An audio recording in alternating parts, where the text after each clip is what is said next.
प्रिय विद्यार्थियों, सुप्रभात। हम लोग इसके पहले किशोरावस्था के संबंध में चर्चा कर चुके हैं कि किशोरावस्था क्या है, किशोरावस्था के विकास के सिद्धांत कौन कौन से हैं, किशोरावस्था में विकास कैसे होता है, किशोरावस्था की विशेषताएं कौन कौन सी हैं। इन समस्त बिंदुओं पर चर्चा हो चुकी है।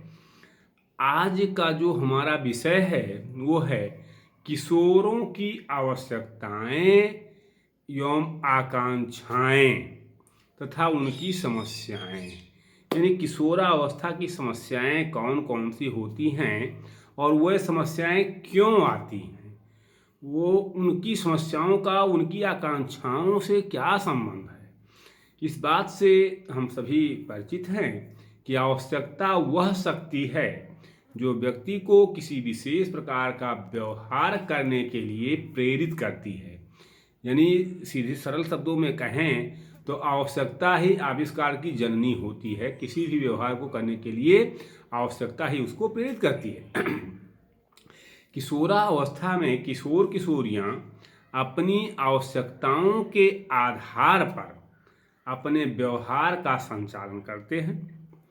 उनकी आवश्यकताओं को मुख्य रूप से 3 भागों में बांटा गया है। जो पहली आवश्यकता है फिजिकल नीड्स यानी शारीरिक आवश्यकताएं, दूसरी आवश्यकता है मनोवैज्ञानिक आवश्यकताएं साइकोलॉजिकल नीड्स, और तीसरी आवश्यकता है सोशल नीड्स यानी सामाजिक आवश्यकताएं। इन 3 आवश्यकताएं किशोर किशोरियों की होती हैं। इन तीनों पे हम लोग आज चर्चा कर लेते हैं कि इन तीनों आवश्यकताओं का उनके जीवन में क्या इम्पोर्टेंस है और उनके कार्य एवं व्यवहार को ये कैसे प्रभावित करते हैं। शारीरिक आवश्यकताएं सबसे पहले हम आते हैं शारीरिक आवश्यकताओं पर। चूँकि इस पर विशेषताओं के बारे में चर्चा हो चुकी है, विशेषताएं हम लोग पढ़ चुके हैं, जिनमें काम शक्ति की परिपक्वता, स्वतंत्रता एवं विद्रोह की भावना, समाज सेवा की भावना या ईश्वर तथा धर्म में विश्वास, वीर पूजा की भावना, स्वाभिमान की भावना, अपराध प्रवृत्ति का विकास, व्यवसाय की चिंता, इन सारी बिंदुओं पर चर्चा हुई है। तो इसमें तमाम बिंदु ऐसे हैं जो शारीरिक आवश्यकताओं से संबंधित होते हैं। यानी किशोर और किशोरियों की शारीरिक आवश्यकताओं के अंतर्गत भोजन, वस्त्र, निद्रा, विश्राम, क्रिया और यौन संबंधी आवश्यकताएं आती हैं। जैसे जीवित रहने के लिए हर प्राणी को भोजन की आवश्यकता है, तो किशोरों को भी भोजन की आवश्यकता होती है। शारीरिक सुरक्षा के लिए वस्त्र की आवश्यकता होती है। जीवन के उद्देश्यों की पूर्ति के लिए कार्य करने की यानी क्रिया करने की आवश्यकता होती है। थकान दूर करने के लिए विश्राम की आवश्यकता होती है व निद्रा की आवश्यकता होती है। और काम वासना की पूर्ति के लिए यौन संबंधी आवश्यकताएं होती हैं। ये शारीरिक नीड्स है, जिसको बायोलॉजिकल नीड्स भी आप कह सकते हैं। तो जो शारीरिक आवश्यकताएं हैं किशोर किशोरियों की, अगर वो फुलफिल होती रहें तो निश्चित तौर पर उनमें विद्रोह की भावनाएं कम होती हैं। जो दूसरी है मनोवैज्ञानिक आवश्यकताएं। मनोवैज्ञानिक आवश्यकताओं में वह चीज़ें आती हैं जैसे किशोरों को प्रेम, स्वतंत्रता तथा सामाजिक प्रतिष्ठा की आवश्यकता होती है। ये साइकोलॉजिकल नीड्स है, एक मनोवैज्ञानिक नीड है ये कि वो चाहते हैं कि लोग उनसे प्रेम करें, लोग उनको जो है स्वतंत्रता होनी चाहिए। हम अभी चर्चा विशेषताओं में कर चुके हैं कि अगर उनके कार्यों में बाधा पहुंचाया जाता है तो निश्चित तौर पर वो विद्रोह की भावना पे उतर आते हैं, विद्रोह उनके अंदर आ जाता है। तो वह स्वतंत्रता तथा सामाजिक प्रतिष्ठा की आवश्यकता उनको होती है। समाज में वो अपना प्रतिष्ठा चाहते हैं, अपना स्थान चाहते हैं।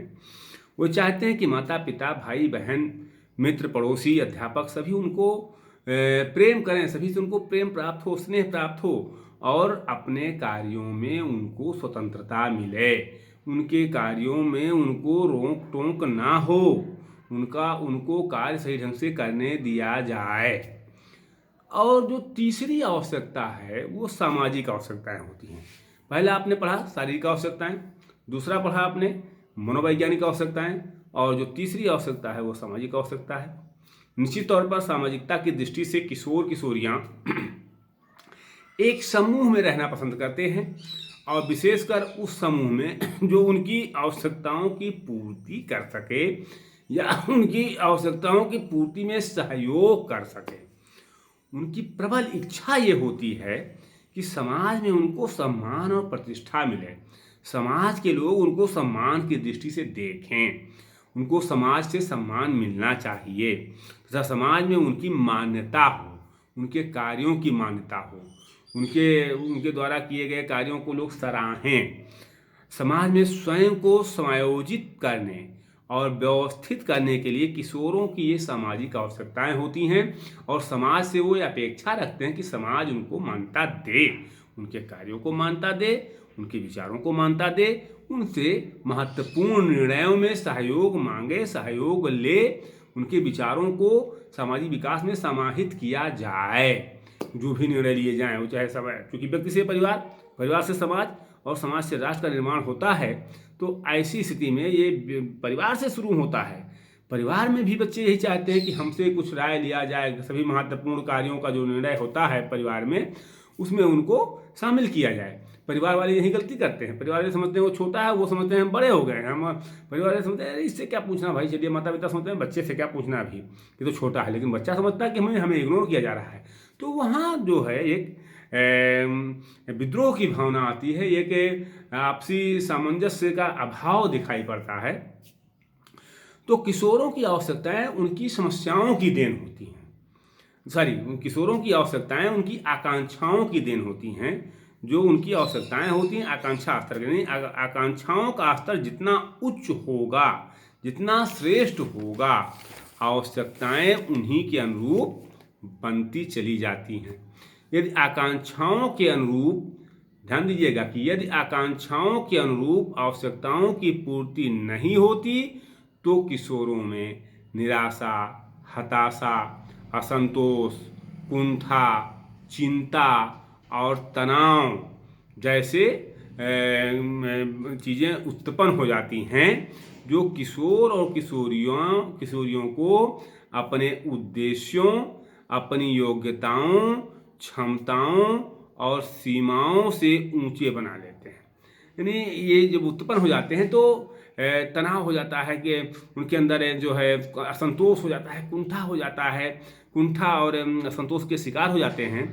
तो क्यों होते हैं कि जो किशोर और किशोरियां अपने उद्देश्य, अपनी योग्यताओं, क्षमताओं और सीमाओं से ऊंचे बना लेते हैं, उनको अपनी आकांक्षाओं की पूर्ति करने में कठिनाइयों का सामना करना पड़ता है और वह असफलता की स्थिति में हताश और निराश हो जाते हैं और उस क्षेत्र में उनकी अरुचि हो जाती है। कहने का आशय यहाँ ये है कि हमको यानी अध्यापकों को और अभिभावकों को इस बात का ध्यान रखना होगा, एजुकेशनल साइकोलॉजी के माध्यम से उन पर मनोवैज्ञानिक प्रभाव डालना होगा कि वह अपनी आकांक्षा स्तर को अपने योग्यताओं और क्षमताओं के अनुसार और सीमाओं के अनुसार बनाएं। अगर वो अपनी योग्यता, अपनी क्षमता और अपनी सीमा से अधिक उद्देश्यों को बना लेते हैं, अपने सामने रखते हैं और जब उनकी प्राप्ति नहीं हो पाती है तो वो हताश हो जाते हैं। यानी आकांक्षा स्तर तो उनका बढ़ जाता है। आकांक्षा स्तर बढ़ने से उनके आकांक्षाओं की पूर्ति होने में कठिनाई होती है और जब पूर्ति होने में कठिनाइयों का सामना करना पड़ता है या वो असफल हो जाते हैं, असफलता के शिकार हो जाते हैं, तो निश्चित तौर पर वो निराश होंगे, कोई भी होगा। तो यहाँ ध्यान रखने की आवश्यकता यह है कि बच्चों को सही दिशा निर्देश दिया जाए कि वह अपने आकांक्षा स्तर को स्टेप बाय स्टेप बढ़ाएं। एक बार नहीं, लड़का बीए करता है या बीएससी करता है, कहता है हम तो आईएसआई बनेंगे। अरे भाई, पहले अपनी पढ़ाई करिए, हाई स्कूल इंटर कर रहा है, 2 लाइन लिख नहीं पा रहा है, लेकिन कहिए कि है ना हम तो अपने आकांक्षा स्तर को इतना, हाँ आकांक्षा स्तर डाउन भी नहीं होना चाहिए, लेकिन इतना ना बढ़ा दिया जाए कि वो अतिशयोक्त हो जाए और वो हताशा और निराशा के शिकार हो जाए। तो ये चीज़ें हैं, हम इसके बारे में फिर चर्चा करेंगे। किशोरावस्था की समस्याओं के बारे में हम अगले वीडियो में चर्चा करेंगे। यहीं से हम आज अपनी वाणी को विराम देते हैं। अगर आपको वीडियो अच्छा लगा होगा तो आप सब्सक्राइब और लाइक जरूर कीजिएगा। धन्यवाद आपको।